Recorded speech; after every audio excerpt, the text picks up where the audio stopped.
bokap gue meninggal hari Minggu, jreng, itu kan shock ya. Gue harus mandiin jenazahnya bokap gue karena bokap gue dikuburinnya dengan cara Islam padahal dia Buddha, nyokap gue Katolik gitu loh. Jadi gue yang kayak, nih apa nih, nggak ada yang nge-briefing gue gitu kan. Nah gue tuh takut banget dengan support system gue yang runtuh. Gue tuh takut banget gue menjadi salah satu orang yang masuk ke dunia gelap itu. Jujur, gue bukan keluarga kaya. We cannot afford any of that. I wanted to die that. Gue setakut di itu fase waktu itu. Di fase itu, di saat gue sendiri, gampang banget nih ada Metro Mini lewat, gue tinggal jeruk bisa gitu. Dan itu pilihan, dan itu terbersit beberapa kali loh, jujur aja ya, saking beratnya.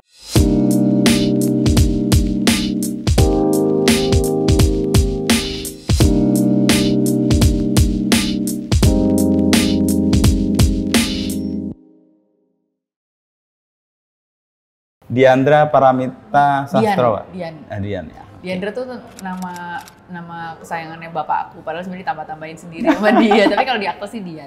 Oke. Itu karena nama itu gue ngasih nama anak gue mirip-mirip. Oh gitu. Anak gue Kiandra. Wah. Ya. Jadi ada pengaruhnya dulu. Gue karena punya anak cewek, bagus kayaknya banget, kasih nama. Lucu juga gitu ya. Dan sekarang SMA di Ursula di Ursula sini. Yang di BSD. Dekat rumah. Bagus tuh. Yang cewek. Cewek. Jadi lo tinggal di Jakarta? Oh, tinggal di Jakarta. Enggak, tapi ditinggal maksudnya rumah yang di pinggir belum ditinggalin? Belum. Itu masih buat cita-cita pensiun. Ini kalau dia mau sekolah ke luar. Oh iya. Tapi belum fix mau jurusan apa, tapi negaranya udah tinggal cari jurusan. Di mana? Di Jerman. Oh, paling enak tuh. Iya, biaya pendidikannya nol. Udah belajar bahasa Jermannya udah sedang. Proses untuk dapat student college-nya nanti dia kelas 3. Dian Sastro, apa kabar Dian? Baik, ini udah ya? Udah. Sibuk apa sekarang? Saya lagi sibuk ngawal anak mau tenis tadi ya? Tenis. Okay. Terus saya sendiri lagi sibuk nulis karena saya lagi ikut program Indonesiana. Jadi saya terpilih menjadi salah satu dari 10 kelompok yang masuk seleksi Indonesiana tahun ini. Itu kan kayak kuliah tuh. Jadi setahun ini kita kayak bikin skripsi lah gitu, tapi bikinnya skrip gitu dari tahap ide sampai outputnya nanti sampai draft 1 skripsi. Jadi ya ada deadline gitu. Nanti disidang sama dosen-dosennya gitu. Sama Mbak Lela itu segala bukan? Bukan, ini nanti dosennya ada Orlov sama ada Raya Makarim sama ada dari Hollywood itu ada Tom Abrams sama Sean Hood. Jadi untuk outputnya film ya? Bikin film. Jadi ini aku menulis skrip film panjang pertama aku, draft feature film pertama aku. Jadi aku juga kayak lagi ngelahirin gitu rasanya. Tapi punya concern yang di film itu awalnya dari mana dia? Apa karena dulu pernah membintangi film dan filmnya meledak, kita tahu semua lah? Sebenarnya sih aku emang seneng film dan ternyata semakin tua, semakin kesini tuh aku makin bersyukur lagi aku tuh berada di industri film. Masuk ke industri film kalau lebih muda tuh dulu aku sempet kayak merasa ini bukan sesuatu yang aku pilih, ini industri ini yang memilihku gitu. Aku hanya orang yang beruntung. Tapi kalau sekarang kayak aku punya kesadaran penuh, di sinilah aku ingin berada dan ingin berkarya karena setelah aku pernah berhenti main film dan pernah ngantor jadi konsultan 3,5 tahun, terus aku jadi lumayan punya pemahaman lebih tentang industri dan ekonomi makro Indonesia. Di luar film ya? Di luar film ya? Dan ternyata, industri film sebenarnya lagi keren banget. Oke, let's go there. Jadi aku pengen berkarya di situ, apalagi ini adalah industri yang juga membesarkan aku. Jadi aku jadi bisa melihat industri ini, aku bisa melihat rumah aku sendiri dengan perspektif yang jauh lebih luas dan lebih lengkap gitu loh, lebih utuh dan jadi lebih apresiatif aku. Itu dengan cara keluar dulu ya? Keluar dulu. Dan jadi mengambil kayak jarak. Harus pergi mengembara dulu untuk bisa menemukan bahwa yang tujuannya justru udah di rumah gitu loh. Tapi sekarang gini, aku melihatnya kalau selama ini aku film itu kan aku membintangi, aku aktor. Tapi sekarang aku udah mulai pengen mengambil role-role dan peranan yang lebih besar, yang lebih proaktif dalam film. Jadi kalau aktor tuh biasanya kita lebih kayak nunggu diajak main film bareng gitu loh. Sekarang aku mulai belajar untuk memproduseri juga, jadi mungkin menginisiasi ide membuat sebuah film tertentu. Bahkan sekarang aku lagi mengedukasi diri aku untuk bisa menulis juga dan kalau bisa menyutradarai juga. Aku kemarin menyutradarai dan menulis film pendek pertama aku udah 2. Aku ngambil kursus film script writing dari online, aku ngambil kursus penyutradaraan online juga. Nah sekarang aku bener-bener harus lebih tekun lagi. Itu wujud tadi ya, bukan film yang memilih Dian, tapi Dian yang memilih film. Iya, kalau bisa menginisiasi sebuah film. Dan kadang-kadang jadi aku bisa bebas karena kadang-kadang nggak harus aku yang main gitu loh. Kalau aku direct sama aku nulis, aku nggak memilih untuk tidak main karena aku pingin kayak Greta Gerwig gitu. Aku terinspirasi sama beliau gitu. Jadi wah ini crossover dari aktor menjadi penulis director. Ternyata bisa ya pada saat kita melihat nggak harus gue yang main, lo bisa tetap berkarya dalam dunia film tanpa harus meletakkan diri lo sebagai tontonannya gitu loh. Ya bisa juga kayak Tom Cruise sih, lo memproduksi tapi jadi pemain juga atau Chris Rock gitu tapi dia beruntung soalnya nggak berubah. Puluhan tahun dia tetap aja kayak gitu. Tapi kayaknya itu juga pusing. Soalnya aku pernah nyobain yang guru-guru gokil kan aku memproduksi dan aku main. Terus terang aku belum berani main peran utamanya. Aku peran pendukung. Yang main peran utamanya si Gading gitu loh. Kalau gue main peran utamanya itu kayaknya pasti ada banyak PR keaktoran yang gue belum sempet bikin karena gue sibuk nyari duit. Jadi gak tau, harus pilih kayaknya deh gitu. Jadi film kan satu topik, tapi Dian kan juga punya concern yang panjang ya dan terbukti di banyak kesempatan yang konsisten itu soal pendidikan. Dan pendidikan itu apa yang memanggil Dian untuk punya concern di situ? Yang memanggil aku punya concern ke situ karena aku ngelihatnya, aku nggak tahu ya, kita ngelihat Indonesia ini lagi masa keemasan, kita tuh lagi critical moment. Of course kita negara berkembang, masih banyak PR-nya. Beruntung aku jadi lumayan punya wawasan secara makroekonomi. Wah Indonesia ini sebenarnya lagi juicy banget nih gitu loh. Kita kan lagi mau punya cita-cita ambisi untuk menjadi hub dari produsen e-vehicle dunia gitu kan dengan ketersediaannya sumber daya alam kita gitu, natural resources. Cuma masalahnya adalah manusianya udah siap belum gitu loh kan, banyak banget yang gap yang perlu dikejar tuh itu. Jadi memang sebenarnya untuk yang kita tahu sih untuk menutup gap tersebut adalah pendidikan kan gitu loh. Pendidikan formal, pendidikan non formal, pendidikan vokasi apapun itu, tapi pendidikan pada saat manusianya tuh skillful, keahliannya tuh meningkat, dia jadi bisa lebih berdaya untuk berkarya dan nggak jadi objek dari perekonomian ini gitu loh, nggak jadi objek pasar doang, tapi juga jadi pemainnya gitu loh. Berperan lebih banyak jadi, ya. Konsep alienasinya itu nggak terlalu terjadi lah mestinya di dunia modern ini jadi balik ke masalah filsafat zaman dulu ya. Konsep alien. Jadi proses untuk kemudian menemukan pendidikan itu berbasis pada pengalaman Dian sendiri atau itu dapat ide aja bahwa pendidikan itu bisa punya peran yang besar? Belajar dan mengamati. Tapi kalau misalnya dunia pendidikan sebenarnya memang kalau di keluarga aku kita lumayan akrab dan dekat dengan pendidikan karena dari keluarga Sastrowardoyo tuh banyak banget eyang-eyang aku tuh yang ternyata pas dilihat, wow dia dekan ini, wow dia guru besar ini dulu kayak ternyata dosen semua gitu loh, banyak dosen kalau dari Sastrowardoyo. Kalau dari eyang buyut kakung dari ibuku justru mereka dari keluarga taman siswa. Jadi dulu dari zamannya Pak Ki Hajar Dewantara itu ada Pak Wi segala macam. Nah itu tuh sebenarnya ternyata pantesan kita keluarganya tuh agak kutu buku, bukan kutu buku ya. Sebenarnya nggak kutu buku sih, tapi tukang senang belajar gitu loh. Dan ibuku juga dosen gitu loh. Bapakku almarhum juga dulu ngajar walaupun dia ngajar dengan spiritualisme Budanya ya. Jadi ya bener-bener kayaknya emang nggak jauh gitu loh keluarga kita. Kayak ada DNA yang ditanemin. Kayaknya gitu loh. Gitu. Walaupun aku nggak pernah kenal nenek moyang itu ya gitu loh. Mereka semua banyak meninggal pas aku masih kecil. Tapi dengan ibu kan dekat ya. Ibu dekat. Dan ada role model yang di situ dan kemudian kayak Dian ngikutin petnya ibu ya. Kalau aku lihat kan belajar lalu ekonomi lalu ke Sumba juga. Ada. Ibu sekarang lagi jadi dosen. Ibu lagi ngajar bahasa Inggris, mata kuliah bahasa Inggris di UI. Terus kok kayak sesuatu yang natural ya pada saat aku nyoba ngajar. Aku tuh baru mulai nyoba ngajar setelah aku udah lulus S2 kalau nggak salah. Waktu aku S1 aku sempat disuruh jadi asdosnya Mas Tommy, Om Yawe, tapi di filsafat juga? Di filsafat, cuma kayaknya asdos kan intinya lu cuma bantuin berkas dan absensi. Betapa beruntungnya mahasiswa filsafat tuh. Terus habis itu mulai ngajar. Justru aku berani ngajar tuh setelah udah di film dan udah ada pengalaman kerja gitu loh. Tapi ternyata pas aku ngerasain, kan kalau ngajar tuh kayak ada showmanship-nya gitu loh Mas.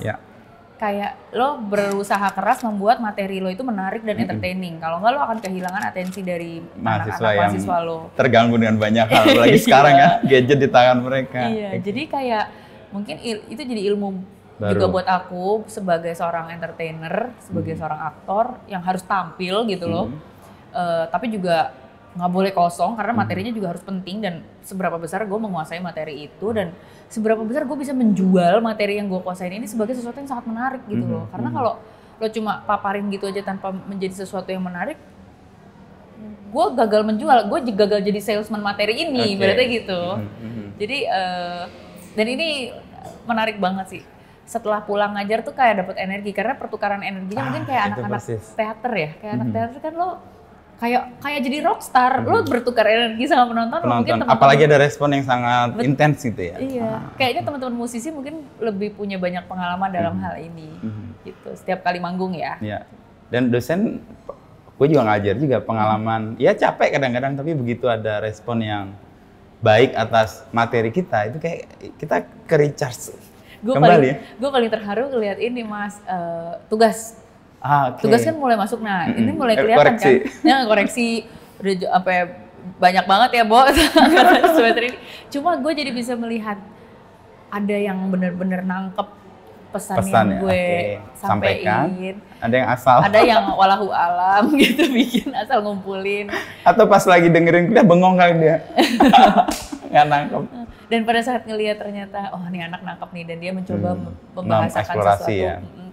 Di situ gue kayak, wah ini nggak kebeli pakai duit, ini nggak ada harganya. Gitu. Itu kayak kita menyampaikan sesuatu, lalu orang yang kita beri sesuatu itu mengembalikan apa? Ini posisi yang gue, apalagi kalau ada pengayaan kan dari mereka. Iya betul. Dengan contohnya itu. Jadi ngajar udah rutin atau tamu aja atau? Udah dapat NPM dosen sih, jadi jadi gue dosen tetap nih, berarti gue tiap semester harus ngajar. Ya gitu, tapi ya. Di vokasi tapi ya. Di vokasi. Ya. Itu baru punya kepercayaan diri setelah justru di profesional. Karena justru udah ada pengalaman kerja di bidang film, dan aku lebih pedenya ngajar soal film gitu. Kalau dulu kan aku sempat sharing kan soal makroekonomi apa gitu. Aku juga masih belajar banget kalau di dunia industri bisnis ya gitu loh. Jadi masih banyak yang jauh lebih jago. Tapi kalau film aku lumayan merasa pengalaman gue juga udah lumayan ya. Gue udah 20 tahunan lebih. Jadi gue at least sejelek-jeleknya gue bisa sharing tentang pengalaman gitu loh. Walaupun karena aku juga lagi belajar film, aku jadi paham materi teori scriptwriting, teori penyutradaraan. Itu merem aja kayaknya, ketemu poin-poinnya udah langsung bisa. Jadi di combine tuh jadi lebih kaya gitu. Terus aku kemarin ngasih tugas tuh seneng, daripada gue ngasih tugas mereka paper atau apa yang harus gue baca sampai juling, gue kapok ngasih tugas kayak gitu. Kasih tugas, bikin aja langsung video, jadi langsung praktek, ngedit aja di handphone gitu loh. Tugasnya adalah bikin montage. Montage-nya mau kasih pesan apa, pakai cool shot effect. Wow, jadi keluar kita tinggal nonton 2 menit, tapi kita nangkap kan semua materi terkumpul di situ ya, terwujud teruji di situ ya. Dalam praktek kan. Jadi enak sih kalau kayak gitu. Ya, pengalaman ngajar 7 tahun, tugas paling berat dosen tuh bukan pas ngajar, pas ngoreksi ujian. Itu. Bener kan? Tugas sama ujian. Karena kita harus bersifat adil juga kan. Dan gue bisa menyediakan hari khusus untuk melihat semua, karena kalau beda hari, mood kita beda, bisa nggak adil juga buat mereka. Gue kapok, gue nyesel, gue nggak tahu ini bakal diedit apa nggak ya. Cuma maksud gue kapok banget gue nyuruh mereka bikin sesuatu yang tertulis. Jadi bikin sinopsis. Tertulis. Lu kan bacain berapa halaman. Apa tulis tangan lagi gak? Enggak sih.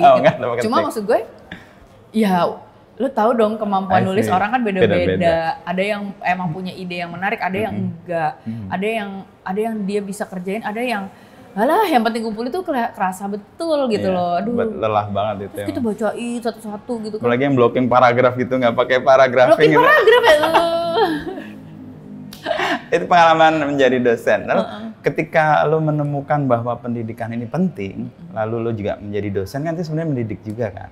Tapi dalam arti tertentu kan ada Yayasan Dian Sastro itu ya. Itu kan kayak membantu mereka yang memiliki cita-cita tinggi tapi secara ekonomi tidak mampu, lalu yayasan ini mengintervensi atau membantu. Itu sejak kapan ya, gimana ceritanya kan?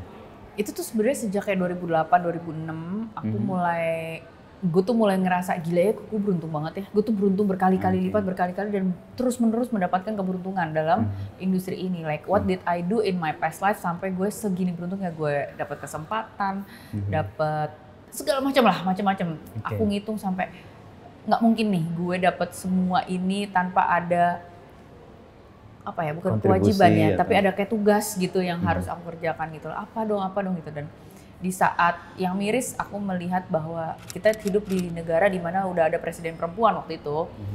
Tapi di saat yang sama masih ada anak di bawah umur yang masih dipaksa untuk menikah oleh orang tuanya sebagai jawaban untuk problem ekonomi.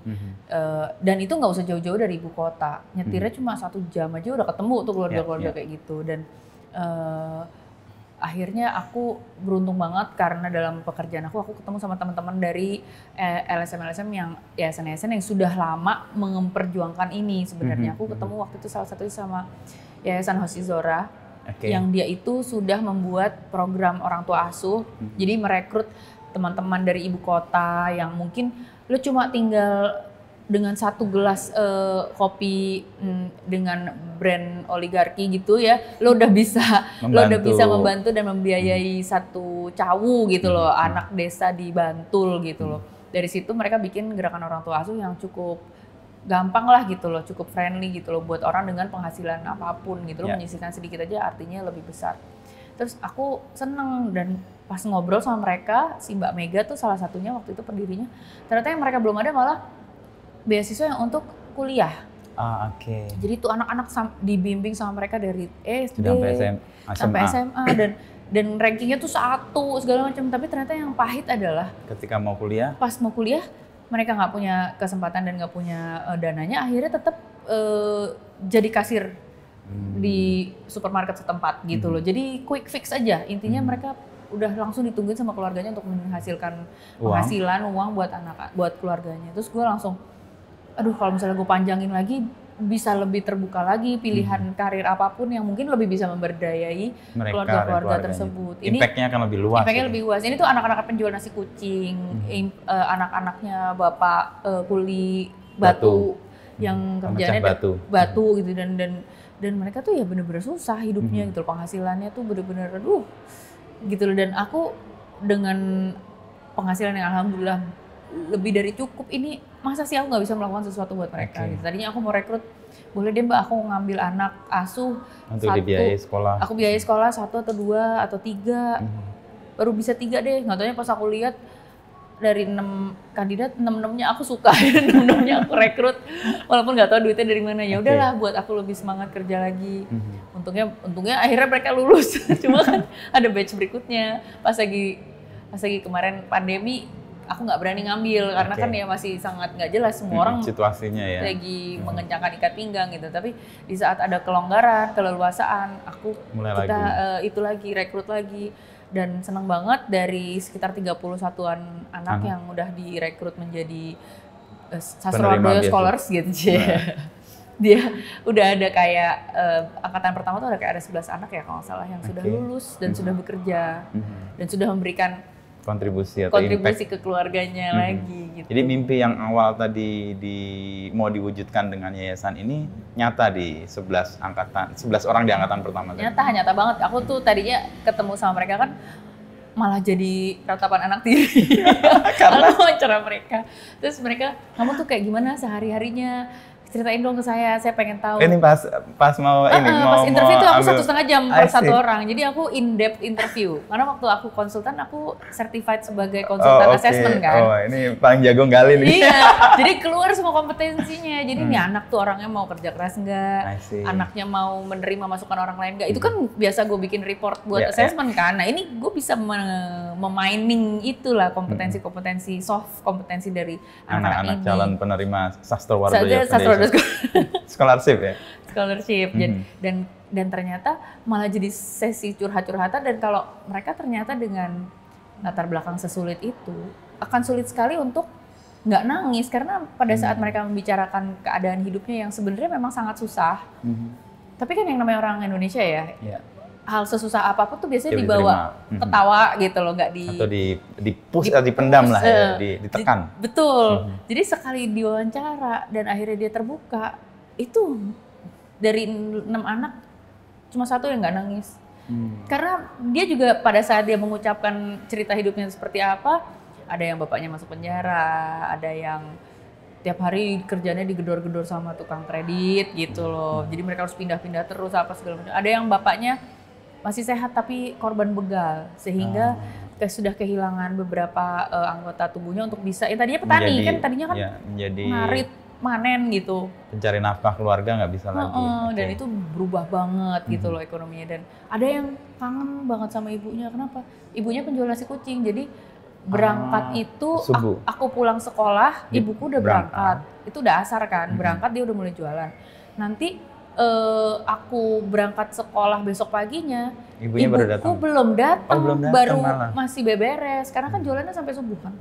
Jadi aku kangen aja, aku cuma biarnya aku pengen bisa kasih uang buat ibuku karena aku pengen ibu lebih banyak ketemu aku. Ya Allah, aku kan miris gitu lah, nangis, aku juga ikut nangis. Aku sama mamaku juga jadi ikut jadi assessment. Dan akhirnya aku langsung udahlah dari manapun uang itu belum tentu, pokoknya aku cari lah. Intinya kita untungnya terbuka juga jalan, ada bantuan dari beberapa company dan partnership, tapi tetap tidak pernah bener-bener tertutup yang sampai akhirnya nggak keluar sama sekali dari akunya pribadi gitu loh. Jadi ya udahlah gitu. Dan sekarang anak-anak yang sama itu, yang sudah sekian tahun berikutnya akhirnya udah lulus, ada yang sekarang udah jadi lawyer di law firm. Sempet magang di law firm sini Meli Darsa apa kalau nggak salah. Jadi udah sempet handle kontrak-kontrak bahasa Inggris gitu loh, agreement antara company. Wah, pokoknya canggih banget deh. Terus yang tadinya kalau ketemu aku tuh malu banget nggak mau ngeliat itu, sekarang tuh kalau ketemu aku yang udah ngomong bahasa Inggris, iya mbak, jadi right now I'm a manager in a startup. Wah, gitu, kamu keren banget. Maksudnya aku juga kebuka banget pikirannya, gila nih anak-anak ini, itu kan masalah kepercayaan diri. Jadi di saat nggak punya kesempatan sama sekali, dia nggak akan bisa mengembangkan itu. Nggak punya uang sama sekali dan nggak punya itu. Seberapapun pinter kamu di kelas, ketemu kita yang lebih berdaya gitu, punya karir di Jakarta gitu, wah malu rasanya, saya bukan apa-apa. Sekarang gila udah punya karir, ngomong loh, mata ketemu mata gitu loh, berani dia nantang aku. Jadi aku seneng banget nih anak sudah merasa punya self worth, nilai diri yang jauh lebih tinggi daripada sebelumnya, dan aku bersyukur banget gitu loh, mereka bisa berkembang jadi manusia yang tahu betul saya punya value apa mereka, gitu, value mereka gitu. Meskipun kadang-kadang kan hasilnya kan pas bagus nih ya. Kadang-kadang kita nggak bisa kontrol kan hasilnya. Itu kalau bagus kan pasti memberi kita semangat. Pernah ada yang fail atau yang ngerasa? Enggak sih, cuma ada satu yang pengen ke Jerman. Jadi aku kuliahnya pengen. Dan menurut aku buat anak dengan semua keterbatasan itu berani bermimpi sejauh itu. Wah, berarti kan nih Andrea Hirata material nih. Maunya ke Sorbonne, oke gitu loh. Aku juga ada bagian dari diriku yang juga kayak Andrea Hirata gitu kan, aku juga punya impian pengen sekolah luar negeri. Itu pun belum terwujud kan? Terwujud. Jadi akhirnya oke deh gitu loh. Jadi kamu perlunya apa? Mbak nggak usah ngasih saya uang buat sekolahnya karena di sana saya nggak disuruh bayar, tapi saya perlu disupport untuk les bahasanya. Ini Mbak di Jerman? Bukan? Yang ke Jerman. Dan saya belum lulus ujian percobaan pertama kali, tapi saya A1, B1 kan gitu. ada kayak coba berapa kali kan. Dan ada yang sempat nggak berhasil, jadi dia harus coba lagi. Sehingga itulah yang aku support. Oke, kamu perlu kursus apa untuk bisa lulus kali ini? Apa saja yang mesti dicoba, ada kayak biayanya, apanya gitu. Nah, kayak gitu-gitunya tuh. Sama ada biaya hidupnya ya yang kalau nggak salah. Biaya hidup paling nggak untuk dia bisa sampai ketemu pekerjaan sampingan gitu. Aku jadi inget nih Mas, lo nanya kenapanya kan. Tadi kan gue belum sempet ke core-nya. Kalau mengenai diriku sendiri, sebenarnya itu. Jadi gue jadi baru inget bahwa diriku udah lama nih lupa. Dulu tuh gue tuh kan jadi artis itu sebenarnya pretty much tahun 96-an. 96 tuh gue mulai daftar Gadis Sampul. Ya. Itu mewarnai mimpi-mimpi generasi kami lah. Iya. Tapi tahu nggak kenapa gue daftar Gadis Sampul? Kenapa? Tahun 95 Mei, tanggal 7 Mei itu bokap meninggal. Bokap gue meninggal agak mendadak karena kita nggak ada yang tahu ternyata dia tuh pankreas dan livernya tuh udah komplikasi. Kenapa kita nggak ada yang tahu? Karena beliau hidup sendiri. Nyokap gue udah pisah. Gue tinggal sama nyokap. Nyokap gue di saat yang sama, di tahun yang sama, tahun 95 itu baru berangkat. Jadi bokap tuh meninggalnya hari Minggu, tanggal 7 itu, 7 Mei. Kalau nggak salah 7 Mei itu, 7 apa 5 Mei ya, 7 Mei. Tapi hari Minggu itu kan mundur berapa hari sebelumnya, which is hari Rabu. Nyokap gue baru berangkat dari Cengkareng ke Manila S2, beasiswa. Jadi gue lagi ditinggal sama nyokap gue, seorang 13 tahun. gue tinggal dititipin sama nenek gue. Lagi mulai berkabung kehilangan seorang ibu yang gue deket banget gitu. Karena dia studi ya? Karena dia studi. Dan itu studinya juga bukan studi yang mewah yang bisa pulang balik seperti orang-orang yang punya uang. Itu lu harus baru bisa pulang setelah kelar. Gitu loh. Jadi bokap gue meninggal hari Minggu. Jreng, itu kan shock ya. Gue harus mandiin jenazahnya bokap gue karena bokap gue dikuburinnya dengan cara Islam padahal dia Buddha, nyokap gue Katolik gitu loh. Jadi gue yang kayak, nih apa nih, gak ada yang nge-briefing gue gitu kan. Jadi pokoknya gue shock banget. Dan gue baru bisa ngobrolin itu setelah sekian lama gitu loh. Karena ini gue proses penerimaannya panjang. Terlalu aneh untuk bisa gue proses saat itu. Jadi segala macam harus gue selesaikan alami. Sendiri. Dan nyokap gue baru bisa pulang tuh setelah 3 bulan ke 4 bulan setelah bokap gue meninggal. Dan baru ada buat gue untuk memproses bersama sama gue, dan gue nggak berani proses itu sebelum nyokap gue pulang gitu loh, karena kan gue melihat dunia itu lewat kacamata nyokap gue gitu. Jadi itu tuh gue diem gitu loh, gue nggak bisa nangis gitu karena gue terlalu takut untuk memproses lah gitu loh. Dan itu terjadi 95, gue 13 tahun nih, gue belum jadi apa-apa, gue belum jadi gadis sampul. Di situ gue takut banget. Itu zaman Jakarta itu semua orang tuh lagi banyak banget ngedrug semua. Ya, di era itu zaman ya. orang pada rehab, zaman kakak kelas gue ada yang mutau gitu-gitu loh, apalah jenis-jenisnya, iya itulah. Ada yang pil-pil apa tuh, yang bikin orang ngiler-ngiler di mikrolet gitu. Nah gue tuh takut banget dengan support system gue yang runtuh, gue tuh takut banget gue menjadi salah satu orang yang masuk ke dunia gelap itu.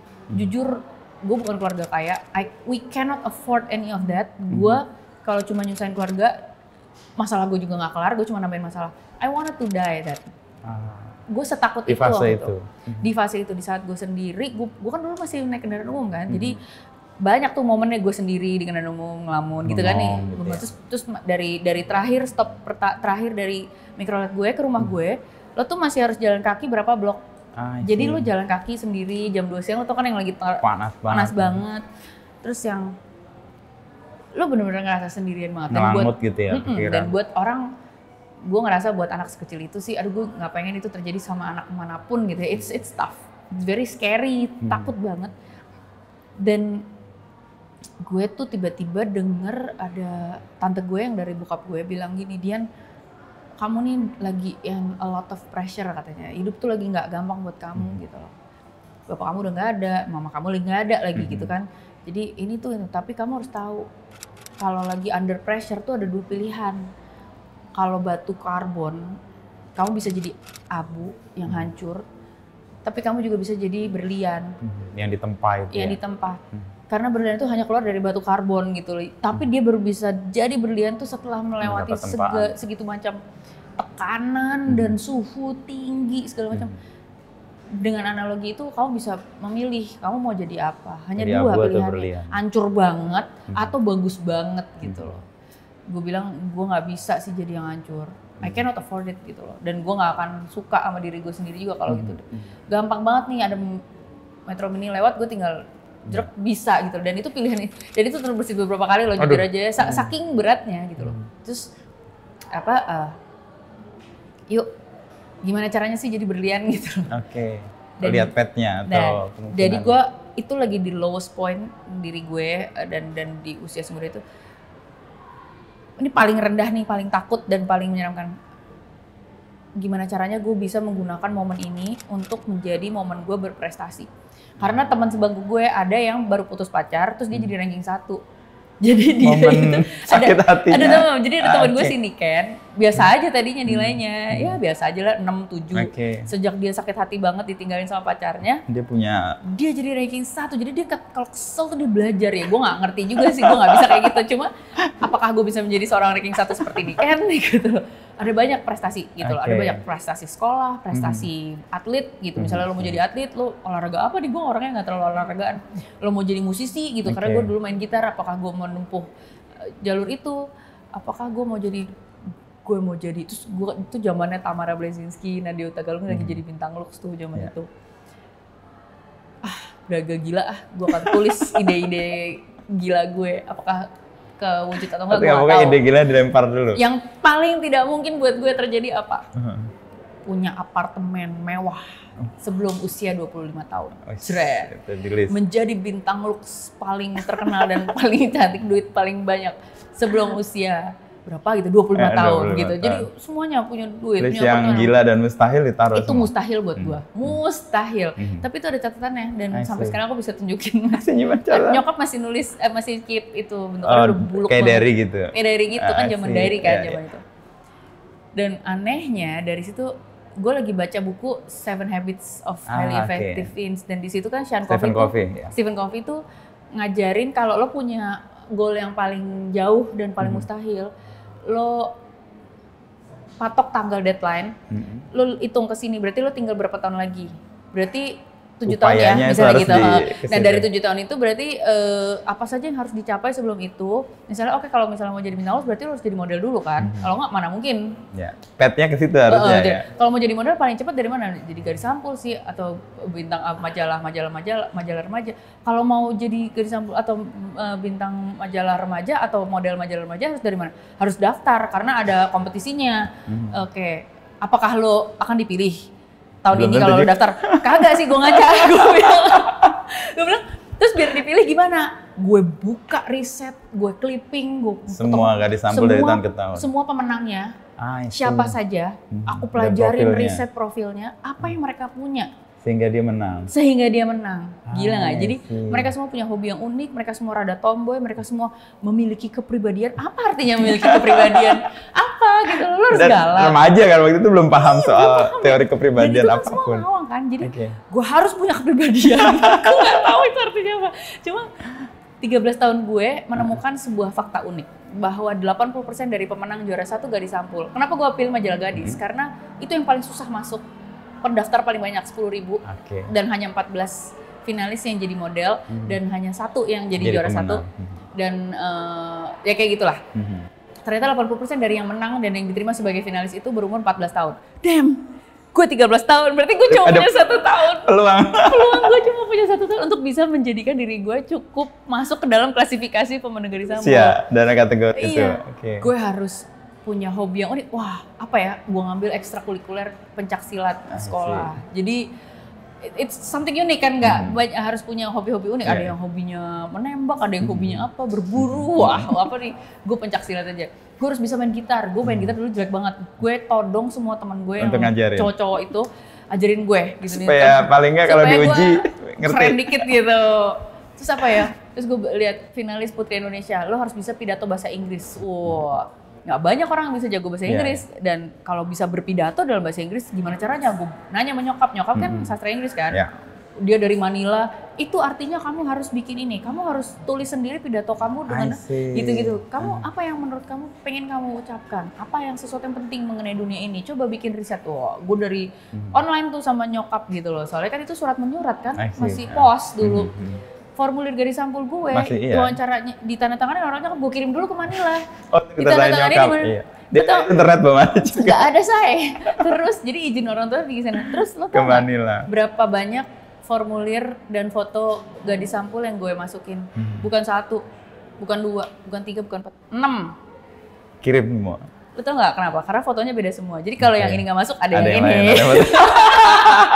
Siapa tahu yang nyeleksi orangnya beda kan lihat. Jadi panitianya tuh pasti, ini kamu yang ngirim 6 formulir ya? Kenapa sih emang?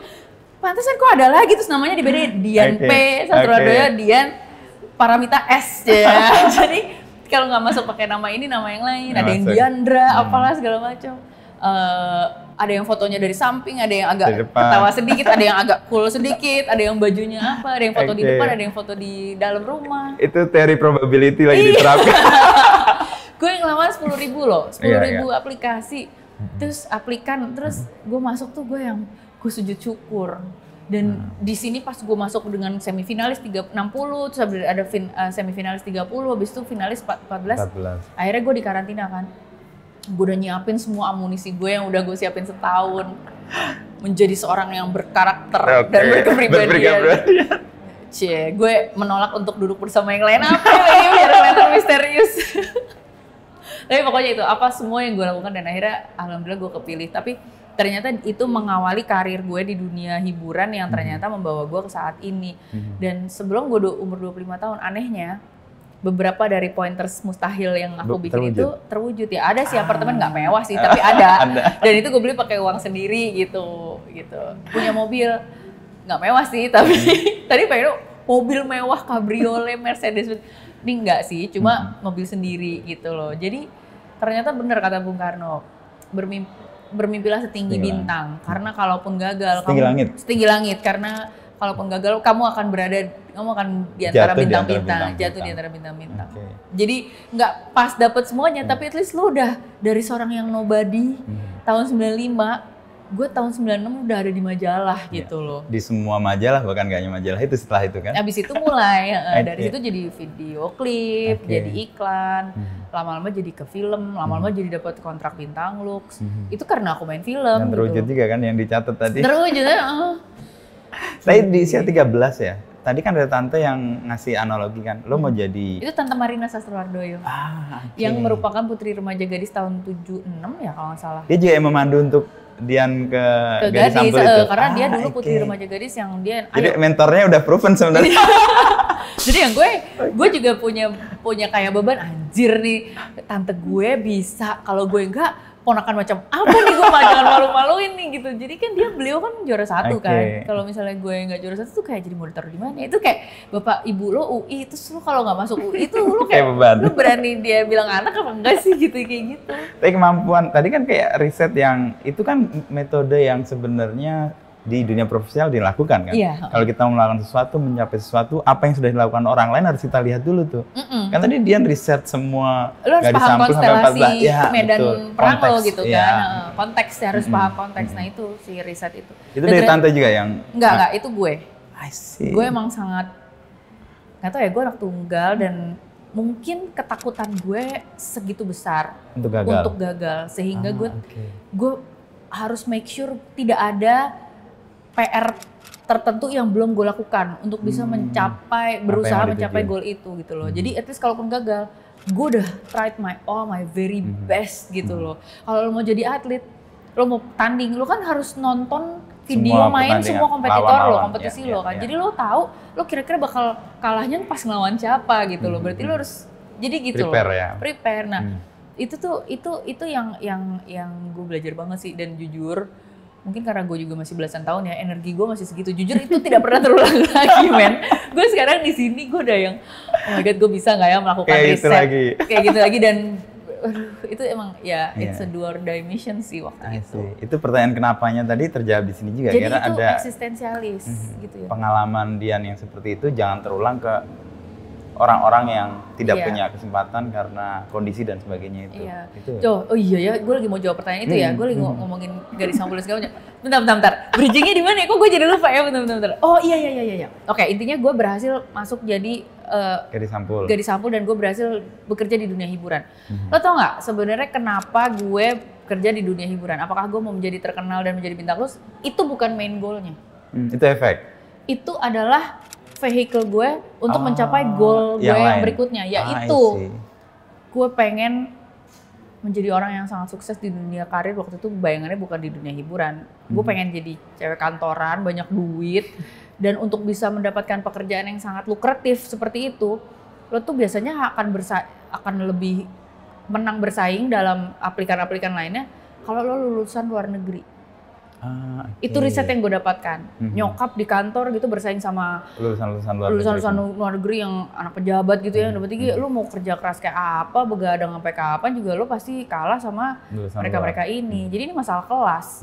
Untuk bagaimana seorang yang di luar kelas tersebut bisa nembus kalau lo dapet beasiswa atau lo dapet akses untuk sekolah di luar negeri. Walaupun lo bukan anak pejabat, tapi lo cas-cisusnya berlaganya seperti anak pejabat yang sama-sama lulusan luar negeri.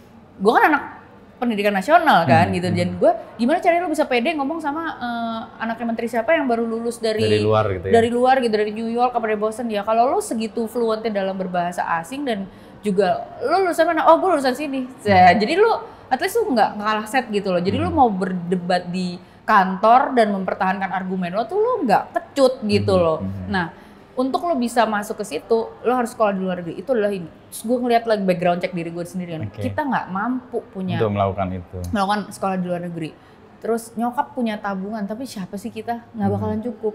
Satu-satunya untuk gue bisa afford, bisa membeli di sesuatu yang mahal itu, cita-cita itu, gue harus cari uang sendiri. Dan uang macam apa yang bisa didapatkan oleh anak umur 14 tahun yang halal? Ya gadis sampul dan ngamen. Ibaratnya gue masuk ke dunia hiburan tuh gue ngamen, itu cara gue ngamen untuk nabung. Karena waktu itu di saat itu tahun 99-98 tuh dulu Tracy Trinita baru menjadi model internasional, dia dapat kontrak United Colors of Benetton sekian juta dolar gitu, yang itu merupakan mimpi gue gitu loh. Mungkinkah gue mendapatkan go internasional dan punya kontrak sebesar itu gitu ya. Bintang Lux adalah jawaban tiket untuk gue untuk bisa membiayai mimpi mahal gue itu. Sekolah di luar.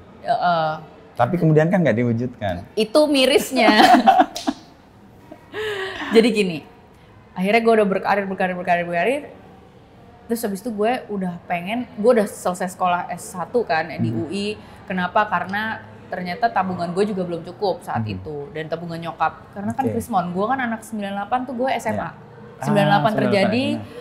Pas SMA. Pas dolar naik, itu tuh gue SMA gitu loh. Terus didandanin kayak cowok, itu SMA kelas 1. jadi itu. Terus gue jadi setidaknya harus S2. S2 mungkin lebih mudah untuk dan lebih masuk ke luar negeri. Gue lagi mulai daftar GMAT, daftar SAT apa segala macam. SAT kan S1 ya. Ini GMAT sama atau GRE gitu loh. Gue lagi mulai daftar nih, duitnya udah ada nih, kayaknya bisa nih gini nih. Tiba-tiba gue diajak nikah sama pacar gue yang sekarang menjadi suami gue. Mimpinya adalah, loh kok kamu ngajak aku nikah, kenapa? Aku mau sekolah. Emang kamu mau sekolah? Iya, kita sekolah bareng. Itu mimpinya. Jadi kita menikah, sekolah ya. Dalam hati gue ekonomis juga sih, berarti gue bisa berbagi living cost. Iya kan, berarti kan gue nggak usah berjuang. Nah, habis itu, menikah. 5 bulan kemudian di saat kita lagi tes GMAT, gue mual. Hamil. Lahirlah Shalendra. Jadi ini gimana nih, kita jadi nggak jadi sekolah nih. Ya udahlah, kita benerin ini, gedein bayi dulu gitu, bayi. Ternyata punya kebutuhan khusus lagi apa setelah 6 bulan kelihatan segala macam. Jadi ini gimana? Mau sekolah dulu apa gimana, punya anak lagi gitu. Punya anak lagi. Jadi ini gimana, masih sekolah gimana? Emang di mana-mana ya buat penonton ya, jangan pernah percaya sama janji laki-laki. Dimanapun, dari Cleopatra sampai Beauty and the Beast, semua epic story itu jadi adalah karena nggak usah percaya sama janji laki-laki. Pada saat perempuan mau bermimpi, mimpilah, raihlah mimpi itu sendiri, karena nggak akan ada yang bisa meraihkan untukmu. Itu kenapa gue nikahi perempuan juga. I'm sorry gitu. I love my husband so much, dan sekarang kita udah alhamdulillah kita hubungan dengan baik. Setelah kita kemarin anniversary 13 tahun. Tapi memang dia akhirnya mengakui bahwa jujur sorry banget, tapi mengenai janji gue tidak terwujud. Ternyata ada yang gue tuh ya I'm just a guy yang hanya bisa ngumbar janji gitu loh. Jadi dari situ gue mulai lihat di perkawinan gue di umur 6 atau umur 5, gue udah mulai melihat janji gue ini nggak akan terwujud kayaknya. At least tidak seperti yang gue bayangkan. Nurunin mimpinya. Bisa nggak tetap gue wujudkan? Bisa. Tapi pilotnya bukan gue. Uangnya ada. Keleluasan untuk meninggalkan Jakarta dan meninggalkan keluarga untuk sekolah, bla bla bla, dan membuat suami gue yang punya tanggung jawab pekerjaan untuk bisa meninggalkan dan sekolah tuh nggak bisa. Tapi uangnya ada. Masa terus nggak ada yang terwujud sih? Akhirnya mimpi-mimpinya Dian kecil inilah yang gue wujudkan. Ini nazar gue. Terus gue langsung di situ kayak antara belajar healing gitu ya, bahwa dan bersyukur lagi sebenarnya. Dan itu bersyukur, cuma jujur kan masih mirisnya masih ada ya gitu loh. Sampai sekarang gue ngomong masih anjing, masih gitu. Tapi setidaknya gue belajar bahwa at least apapun yang gue usahakan dari tahun 95 itu, perjuangan gue tuh at least ada wujudnya gitu loh. Ada yang nikmatin, walaupun bukan gue ya gitu, tapi yang nikmatin si Dian kecil. Malah lebih banyak kan? Iya. Artinya kalau yang terwujud adalah cita-cita Dian keluar, mungkin nggak banyak Dian kecil tadi yang menyala. Mudah-mudahan, jadi gugur 1 tumbuh 1000 lah gitu.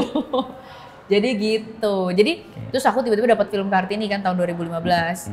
Dari situ gue makin menyublim lagi gitu loh. Benernya berarti emang gue belajar dari Ibu Kartini. Dia pun tidak berhasil mewujudkan impiannya untuk sekolah ke Belanda. Tapi dia bikin sekolah Kartini dan lihat apa yang terjadi dengan sekolah Kartini itu berjamur jadi banyak. Apa ya, bangsawan Indonesia perempuan yang akhirnya jadi terbuka matanya, jadi berdaya, jadi bisa berargumen sama suaminya yang tadinya enggak gitu loh. Semesta punya rencana yang lain. Iya, gitu. Karena kalau ngejar egonya kan, Kartini kecil atau Dian kecil tadi nggak nyala. Itu dia. Jadi gue kayak diajarin sama semesta dalam bentuk pengalaman bahwa gue tuh ngasih lo beruntung sebenarnya ini juga bukan buat lo nya, sebenarnya buat lo buat saluran aja, gitu jadi saluran untuk yang lain juga. Kayak nonton film ini nggak? Film Disney yang Ryan Gosling tuh yang dia futuristik banget, yang Ryan Gosling sama yang main Indiana Jones, siapa namanya? Si Harrison Ford. Harrison Ford sama Ryan Gosling. Dia itu percaya banget kalau dia adalah di saat manusia itu semua udah mutan. Ada manusia dan ada robot gitu. Dia percaya dia adalah hasil anak perkawinan dari anak dan mutan robot. Dan dia percaya banget, ternyata enggak, bukan dia. Anaknya itu yang beneran ada gitu, yang lain which is bukan dia gitu. Dan ya bukan berarti lo nggak penting gitu, ya peranan lo di situ ternyata gitu. Jadi gue kayak menemukan meaning baru, makna baru, kenapa gue itu yang nggak terwujud karir gue ini gitu. Selama itu kan gue sempet kayak di awal-awal gue berkarir, zamannya abis AADC, mungkin zamannya lo dulu reach out ke gue itu tahun 2000. Gue tuh lagi confused, gue yang muda tuh masih confused kayak kenapa sih nggak adil banget. Gue merasa terperangkap lewat popularitas ini gitu loh, dan kenapa Mbak Mira sama Mas Riri masih bisa enak-enak pergi ke Nusantara, dan itu kenapa gue pergi ke supermarket gue aja gue nggak bisa gitu, dan gue harus selalu bagus, harus nggak bisa kelihatan jelek, karena sekalian jelek langsung di komen jelek di dulu kan zaman infotainment dan tabloid yang wah gila gitu. TV semua gitu ya. Gue mau putus sama pacar gue aja kayak wah gitu, jadi se-Indonesia kayaknya harus tahu. Dan itu beban banget buat seorang yang muda tuh, baru beban banget. Jadi dan gue tuh bertanya-tanya apa sih, kenapa gue harus begini, kenapa terjadi pada gue, tapi pas udah begini gue jadi punya kedewasaan yang lebih, oh ya emang itu porsi gue, itu kewajiban gue sama rezeki gue belajar sampai sejauh ini supaya punya makna yang ternyata bukan buat gue juga ya. Untuk saluran ke yang lain. Iya, yang mudah-mudahan gue cuma berdoa sih Dian kecil yang sekarang udah pada lulus, udah pada jadi itu nanti dia juga bisa membuka, tiba-tiba dia bisa jadi orang tua asuh lagi, anak-anak lagi apa gimana. Kebaikan yang menular lah. Gitu. Iya. Tadi dia nyebut satu buku kan, Stephen Covey yang Seven Habits itu. Iya. Ada buku lain nggak yang membentuk pola pikir atau yang menjadikan Dian seperti sekarang yang diingat? Buku apa? Dulu tuh ada buku-buku yang pas aku masih muda SMA tuh aku baca tuh, ini buku-buku spiritual sih ya, tapi lumayan mendewasakan aku. Jadi lebih pengen nyari makna dalam gitu. Hidup, ya. Tentang energi, tentang apa. Stephen Covey Seven Habits, aku dulu baca Celestine's Prophecy. Aku juga baca tuh. Menarik ya? Tidak ada yang kebetulan. Tidak ada yang kebetulan di situ. Ya. Aku percaya konsep itu, tidak ada yang kebetulan. Prophecy aku baca. Dan juga bagaimana kita ujungnya harus meningkatkan energi kita sampai kita bisa lebih nyatu sama alam gitu kan. Dan kalau kita punya tujuan, semesta tuh kayak berkonspirasi untuk makanya tulisan bahwa ingin menjadi A, B, C itu sebenarnya kan janji kita kepada semesta untuk semesta tahu, dengar, dan kemudian. Dan memang harus ditulis ternyata teman-teman ya. Maksudnya kalau ditulis sama dipikirin tuh ternyata efeknya beda banget. Kalau ditulis tuh apa yang tertulis akan tetap tertulis dan kita ngeliat terus. Kita punya pengalaman, gue juga punya diary. Waktu kuliah, gue pengen jadi apa itu gue catat. Tahun umur sekian gue harus A, B, C. Nggak plek-ketiplek sama, tetapi beberapanya jadi dosen terwujud, jadi wartawan terwujud, padahal dulu nggak kebayang. Oh ya. Magically. Nah, pada saat membaca buku-buku ini, Celestine Prophecy, Conversations with God. Itu baca itu. Book one, terutama book one. Gue tuh masuk Islam, gue kan dibesarkan Katolik, bokap gue Buddha gitu. Tapi gue menemukan jalan gue di Islam justru dengan gue percaya nggak ada yang kebetulan itu, karena gue baca buku-buku ini, dan gue lewat buku itu gue jadi menyadari gila ya betapa lo tuh disayang banget sama semesta, betapa lo tuh dilimpahi privilege, lo tuh punya golden ticket gitu loh untuk bisa hidup saat ini menjadi diri lo, dan kalau lo nggak sadari seberapa beruntungnya lo, dan kalau lo nggak menghitung ini lo, ya makanya gue percaya law of attraction, ngitung gratitude itu tuh ngaruh gitu loh. Jadi kayak itu semua masuk gitu loh, dan pas gue masuk jadi muslim baru gitu ya, belajar gimana gue diajarin untuk baca maknanya di balik apa yang letter luck gitu loh. Di ayat itu tuh masuk gitu loh, kok cocok klop semua gitu loh kayak gitu. Jadi gue kayak nggak tahu ya, teman-teman gue yang Islam dari kecil malah nggak menemukan kok kayaknya nggak menemukan itunya kesyahduannya. Gue tuh sampai kayak bisa nangis itu nangis bahagia gitu loh, kayak merasa malu gitu loh karena ya Allah gue tuh dikasih banyak banget sih gitu kayak gitu-gitu. Jadi 7 Habits, Celestine Prophecy, Conversation with God. Lalu ketika kuliah ada buku-buku yang lain yang kan itu kan udah lebih dewasa kan, dan belajar filsafat lagi kan, pasti. Pas filsafat dulu skripsi gue itu tentang beauty industry complex. Jadi gue sambil gue lagi bergulat dengan masalah eksistensialisme gue, kenapa gue terjebak dalam popularitas ini, kenapa gue jadi alat untuk industri kecantikan untuk ini pertanyaan eksistensialis agak kiri nih. Postmodernisme, feminis postmodern. Jadi gue Julia Kristeva, Simone de Beauvoir, Immanuel Kant karena dia punya Critique of Judgment tentang apa itu keindahan. Ada apa namanya Bourdieu juga karena dia punya sosialisme dan sosial, kritik sosial tentang konsep feminin maskulin. Maskulin feminin ya. Feminin mistik gitu loh, beauty industry. Betty Friedan gitu loh. Jadi itulah. Jadi tapi ternyata dengan journey gue bikin skripsi yang mengkritik profesi gue sendiri yang memberikan duit gue mengkritik apa yang gue kerjakan. Jadi kan kayak senjata makan Tuhan banget. Itu di sidang gue dihabisin sama dosen gue tuh itu. Rocky Gerung tuh killer gitu loh. Terus gue akhirnya meliberasi diri gue. Justru Pak, karena saya telah ada di lingkungan ini. Dan saya punya pisau analisa yang tajam mengenai ini. Saya jadi bisa membebaskan diri saya sebagai objek dan saya bisa meliberasi diri saya menjadi subjek. Saya ambil analogi Madonna.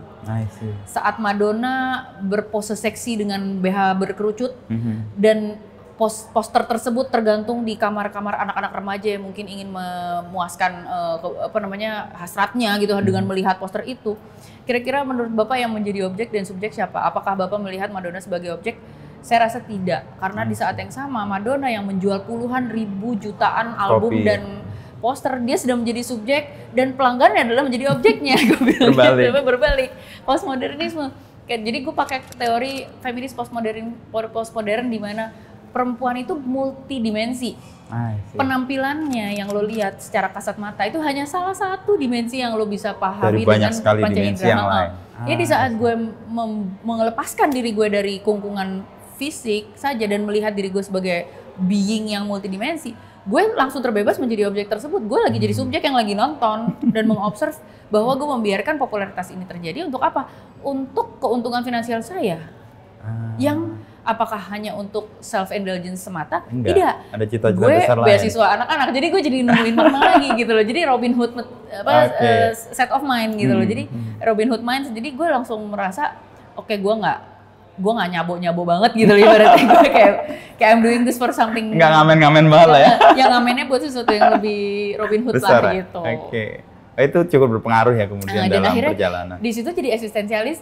Secara eksistensial gue jadi lebih punya self respect sama diri gue dan ternyata ibaratnya gue akan pakai bahasa yang blunt ya. Gue ternyata bukan pecun-pecun amat di sini karena gue ya itu tadi. Dan melakukan dengan sadar dan ada distansi untuk melihat itu kan?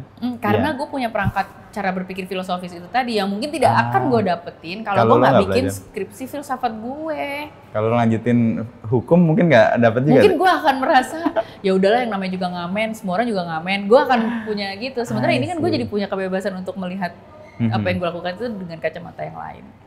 Tadi dia menyebut soal perempuan, ada multidimensi yang nggak hanya cuman fisik dan sebagainya.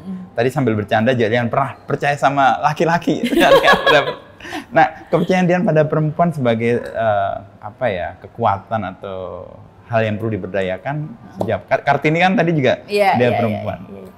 Saya ngelihat sebenarnya gini, kalau misalnya kita ngelihat dari kacamata alam gitu ya. Selalu ada unsur feminin dan maskulin. Ada yang ngomong feminine energy, masculine energy, Adam dan Hawa. Dan secara biologis pun ya emang selalu tuh ada feminin maskulin. Di tanaman aja ada feminin maskulin gitu. Dan untuk bisa harmonis tuh emang harus bekerja sama gitu loh. Dan menurut aku yang terjadi dalam tatanan politik sosial, geospol kita di manusia modern saat ini, kadang-kadang perempuan itu selalu dilihat sebagai sesuatu yang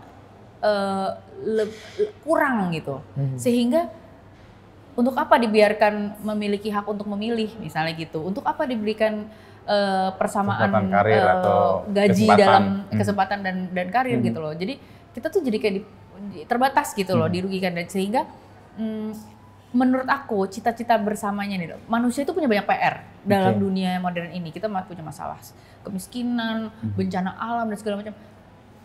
Problem yang harus diselesaikan oleh manusia, baik perempuan maupun laki-laki, itu tuh banyak. Dan kenapa lu cuma menggunakan setengah kapasitasnya, yaitu kaum laki-laki saja, sebagai problem solver. Lo kan kayak tidak mengindahkan setengah dari potensi yang tidak terpakai ini. Yang sebenarnya punya peran yang besar untuk melakukan. Kalau lo include dia dalam maskapai problem solver, mungkin nggak sih problem-problem yang dihadapi manusia itu bisa lebih cepat terselesaikan gitu. Jadi lebih gitu aja sih sebenarnya. Aku cuma ngerasa kayaknya manusia perlu melihat satu sama lain tuh lebih equal, mau dia laki-laki, perempuan. Memang ada childbearing, ada haid, ada melahirkan segala macam. Disitulah mestinya juga problem kekeluargaan domestik juga bukan cuma problemnya perempuan. Itu kan konstruksi sebenarnya. Iya, jadi laki-laki juga harus lebih berperan dalam tugas-tugas domestik. Tugas-tugas domestik. Gitu. Di banyak kasus pelibatan perempuan yang lebih intens itu menyelesaikan masalah. Gue baru ngobrol sama Bisa. Bisa soal ranger-ranger perempuan itu. Dia punya kekuatan yang lebih diplomatis bagus daripada laki-laki. Kalau laki-laki ketemu pembalap, dia bisa berantem, akhirnya yang rangernya kalah, mereka tetap membalap. Kalau perempuan diajak ngobrol, dijelasin, kirim makanan. Akhirnya malu sendiri. Kenapa gue harus membalap? Itu beberapa contoh. Juga kalau di ekonomi, Dian pasti lebih banyak referensi karena kuliah di itu. Grameen Bank misalnya.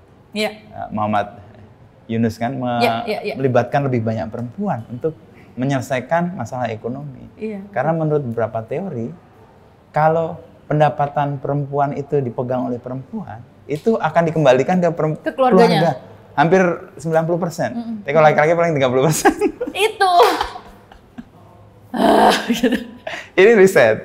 Benar. Jadi memang ada pemihakan yang menurutku juga strategis bahwa perempuan diberi ruang di banyak tempat. Misalnya di redaksi gue sekarang hampir 50% perempuan. Leadership perempuan tuh menarik banget ya. Aku tuh terinspirasi banget. Zaman dulu kan kita punya kayak Serikandi-Serikandinya Pak Jokowi yang awal tuh yang ada Bu Susi. Bu Susi itu bisa Bu Retno. Bu Retno, Bu Susi. Tapi yang Bu Susi itu menarik banget menurut gue. Kenapa dia dengan bentukan perempuan gitu ya, dia bisa gitu lah. Hey, ketemu sama dubes Cina gitu. I just bomb 3 of your ship dengan PD-nya. Tapi sambil, ayo minum dulu gitu. Jadi don't do that again ya, or I bomb again loh. Gitu. Jadi bisa kayak gitu loh. Dan itu nggak mungkin dilakukan laki-laki. Kalau laki-laki ngomongin itu bisa tegang-tegangan loh. Bisa nggak ngobrol lagi. Besok-besok tersinggung kan gitu loh. Sementara perempuan tuh bisa get away with murder tuh dengan fleksibilitasnya itu, menurut gue keren sih. Itu pilihan juga Dian melibatkan banyak peserta penerima beasiswa itu ya perempuan. Kalau aku memang beasiswanya khusus buat perempuan karena gue ngeliatnya gini, kalau misalnya perempuan udah punya ilmu, soalnya gini, ibu tuh kayak guru awal dari anak-anak kan. Persis. Jadi anak-anak tuh dari bayi tuh belajar ngomong bahasa ibu, melihat dunia dengan perspektif ibu. Karena nggak pernah digendong bapaknya. Ajar ngobrol, bahasa ibu tuh emang bahasa. Yang bahkan secara DNA aja kecerdasan turunnya dari ibu. Jadi kalau kita investasinya ke perempuan, ya lo nggak cuma lagi nyekolahin anak, ya lo sebenarnya secara nggak langsung lagi nyekolahin cucunya juga. Karena kecerdasan dan pengetahuan itu akan turun.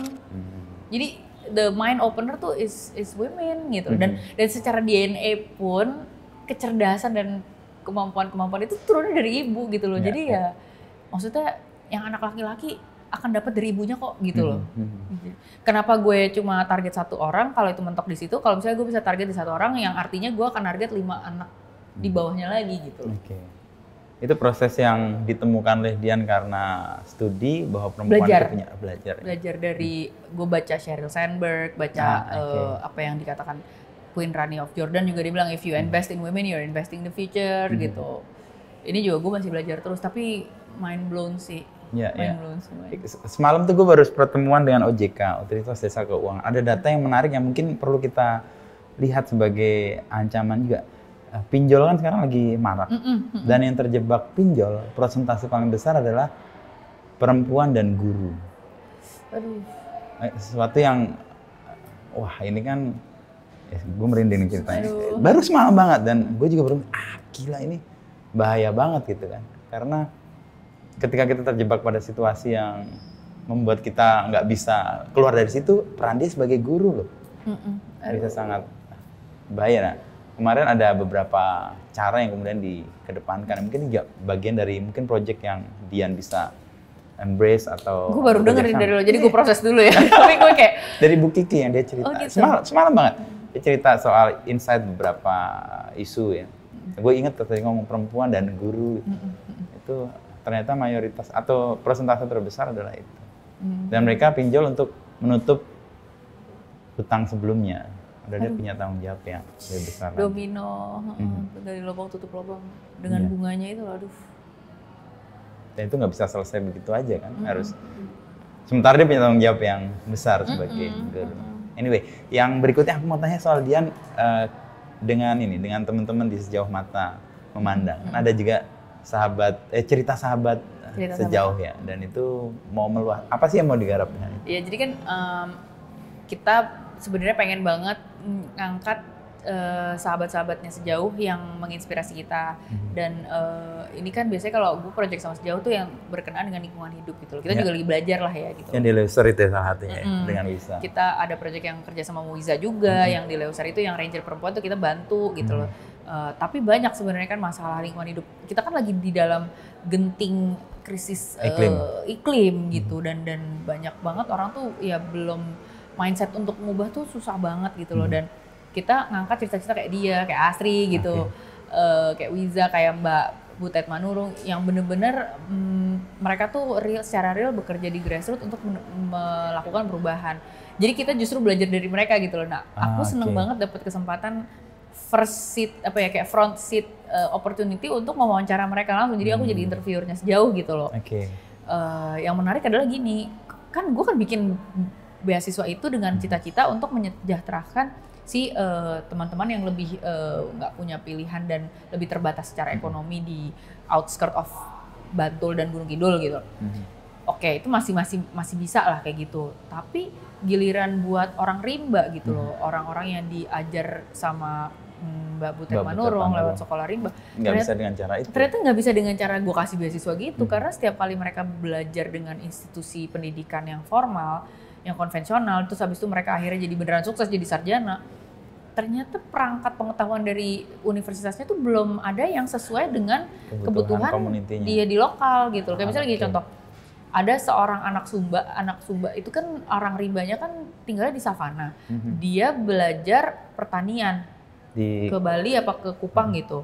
Ternyata dari materi pertanian yang dia dapetin sampai sarjana, belum ada yang menarget atau mempelajari tentang savana. Jadi pas dia balik, lah beda banget apa yang gue pelajarin ilmunya sama tidak bisa diterapkan. Iya, savana ini dosen-dosennya kan nggak punya studi kasus savana. Jadi ini juga kayak harus kita lihat lagi nih, sebenarnya materinya tuh harus bisa customize sama kebutuhan lokal. Makanya gue nangkep banget kalau misalnya Nadiem Mas Menteri bilang bahwa Merdeka Belajar tuh boleh dibebasin topiknya apa, karena kayak anak ini kalau dia udah dapet materi Merdeka Belajar, dia jadi punya kebebasan untuk ngembangin studi tentang savana misalnya. Jadi si anak ini nih udah sarjana nyampe balik ke desanya, dia frustasi, dia nggak bisa bikin perubahan apapun untuk bantu problem-problem pertanian dan kesulitan air di karena desanya. Ada gap ya antara yang dipelajari dengan real gap sama problemnya. Real problemnya. Akhirnya tau nggak apa yang terjadi? Dia keluar dan hanya bisa diterima dan hanya bisa menghasilkan dan berkarya di tempat asalnya ilmunya berada, which is di ibu kota apa di alam yang pertaniannya nggak kayak gitu, kan sedih. Jadi keluarganya melepas anaknya untuk menuntut ilmu setinggi langit, bukan untuk kembali gitu, kayak untuk kehilangan anak aja. Ya. Dan itu sedih banget. Jadi kayak mereka tuh akhirnya melihat bahwa anak kalau mau sekolah tuh apakah benar bisa berguna buat keluarga kita. Terus mereka kan orang-orang yang komunal banget kan. Jadi kehilangan satu anggota tuh itu tuh kayak problem yang mendalam banget buat si anak yang meninggalkan dan juga buat keluarganya, komunitas yang ditinggal. Karena jadi kehilangan anggota gitu loh. Mereka tuh setiap kali ada yang meninggal tuh mereka berkabungnya tuh panjang gitu loh. Sampai pindah rumah setiap kali ada yang meninggal gitu-gitu. Jadi sedih sih. Dan anak ini kan juga dia setiap kali dia belajar misalnya ke ibu kota, terus dia baru semakin dia melihat dunia luar nih, dunia kita nih manusia modern, dia semakin melihat bahwa dirinya itu terasing.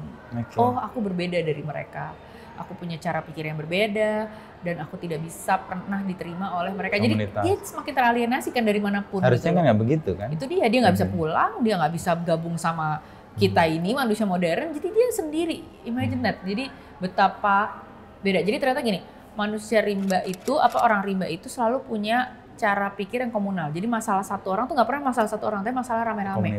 Komunitas. Tapi anehnya kalau sistem pendidikan kita itu selalu mengajarkan individualisme ternyata. Dan kompetisi. Ranking 1, ranking 2. Lo tuh ranking yang mana? Lo bisa nggak mengalahkan semua kompetisi lo untuk menjadi yang terbaik gitu loh. Jadi sementara apa gunanya kalau buat orang rimba? Karena poinnya bukan untuk itu, bukan untuk menjadi pemenang, bukan untuk menjadi raja, tapi untuk bisa bantu apa lo sama komunitas ini. Dia bisa katanya ke kota, salah satu anak rimba, terus dia nanya, kok ini rumah besar-besar sekali, tapi di saat di situ ada orang gelandangan, nggak punya rumah. Kenapa dia tidak tinggal di situ? Kenapa dia nggak tinggal di situ saja?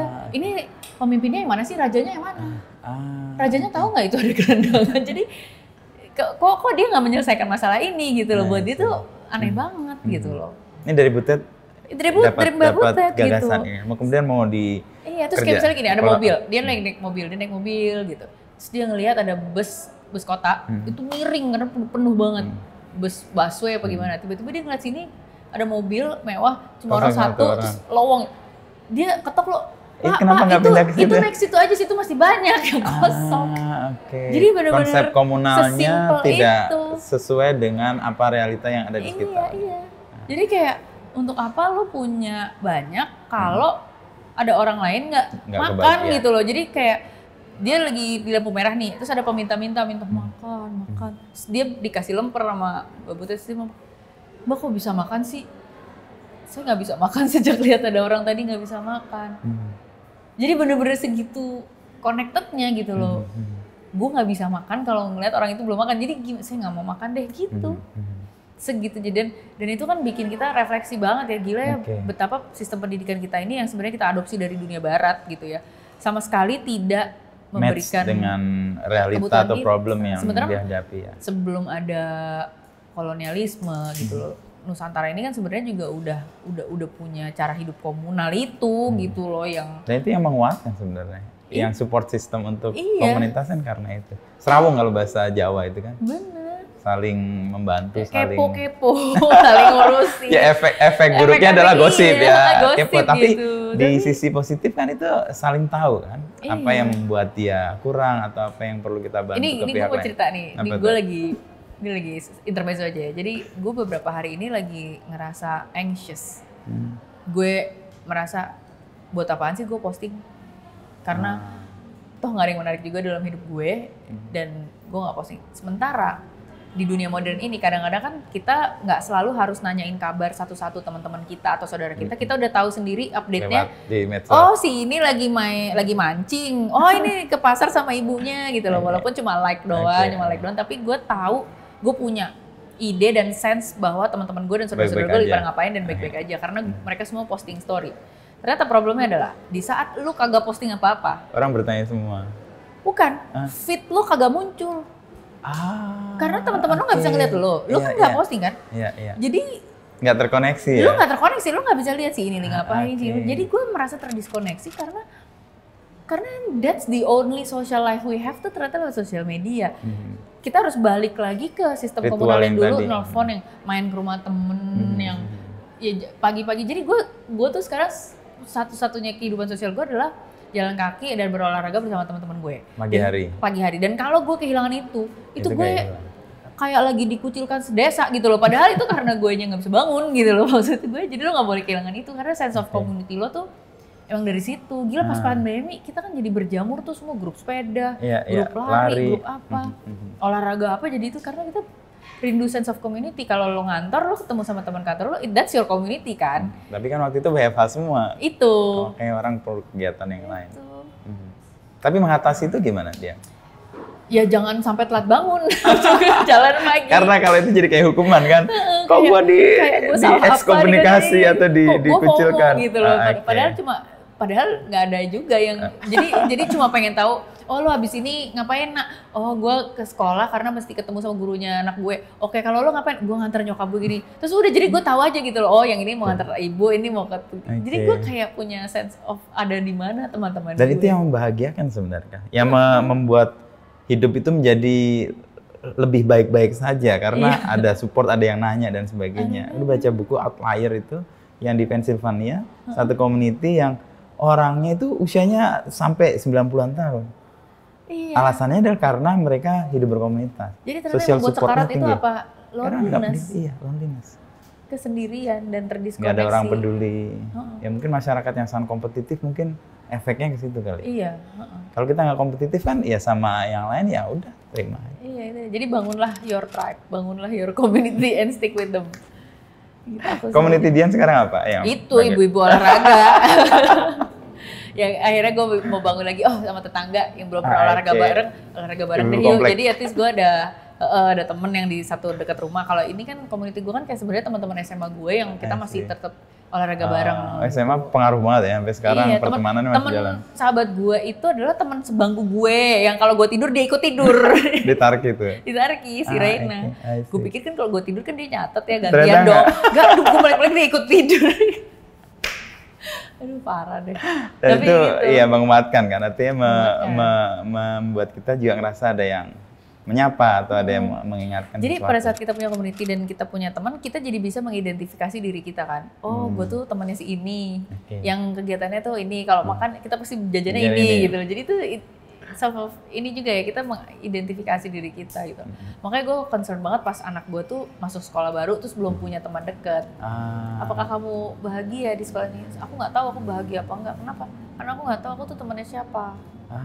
Gitu. Jadi anak gue juga sangat community based gitu loh. Dia baru happy kalau punya teman. Iya. Dan anak-anak di usia segitu kan merasa diterima kalau teman-temannya main bareng kan. Iya, dan kalo yang gue kasihan adalah dia tuh kayak terenggut gitu loh kehidupan sosialnya selama 3 tahun pandemi kemarin. Karena anak pandemi itu. Anak pandemi tuh kasihan, ketinggalan. Berkembang kedewasaan secara sosial, kehidupan sosialnya kan juga kayak terhenti terpos ya, gitu. Pada saat nggak bisa ngapa-ngapain dan nggak punya ruang untuk terkoneksi kan secara langsung itu. Nah, itu challenge yang orang tua punya problem nih. Anak gue ada yang kecil juga soalnya 8 tahun sih. Iya, kena pasti. Ketika mau sekolah lagi dia merasa nggak yakin atau nggak safe. Navigasi sosialnya tuh agak beda. Nyari gitu maksudnya. Iya. Sempat terpotong kan. Gitu Dian, ngobrol kita. Dari A sampai Z, tapi ya ada satu yang menarik yang buat gue berpikir lebih keras sih soal bagaimana kita bisa memberikan ruang lebih banyak untuk perempuan. Karena tadi, kalau kita kasih ruang perempuan, yang gue yakin tadi secara ekonomi dia akan berdampak perempuan. Tapi kalau kecerdasan dan sebagainya diturunkan dari perempuan adalah hal yang harus kita support untuk itu. Iya. Sebuah pandangan yang di abad 19 tuh kayak masih diserang banget gitu. Karena kan dianggap tidak patriarki juga weaker gender katanya dibilangnya. Sebutannya itu patriarki. Merasa laki-laki adalah yang dominan superior. Thank you Dian ya. Sama-sama. Sukses buat semua mimpi-mimpi yang lain. Meskipun nggak terwujud dalam dirinya Dian, tapi ada Dian kecil yang nyala dan nyalanya lama lebih banyak. Iya. Semoga. Terima kasih.